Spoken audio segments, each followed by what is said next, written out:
கதைக்கும் நிலா வந்தாச்சு. நம்ம தினமும் வாட்ஸ்அப், இன்ஸ்டாவில் நிறைய எமோஜிஸ் யூஸ் பண்ணுறோம்ல.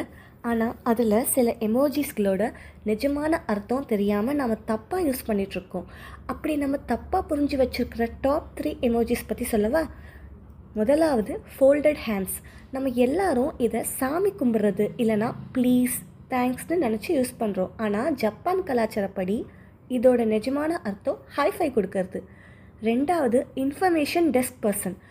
நம்ம ஊர் பசங்க இதை போட ஆங்கிட்டு அப்படின்னு ஒரு கெத்தாக ஆட்டிடியூடாக பேசுகிறதுக்கு யூஸ் பண்ணுறோம். ஆனால் இதோட நிஜமான அர்த்தம் ஹெல்ப் டெஸ்கில் இருக்கிற ஒரு பொண்ணு உங்களுக்கு நான் என்ன உதவி செய்யணும்னு க்யூட்டாக கேட்குறது தான். மூணாவது ஸ்லீப்பி ஃபேஸ்.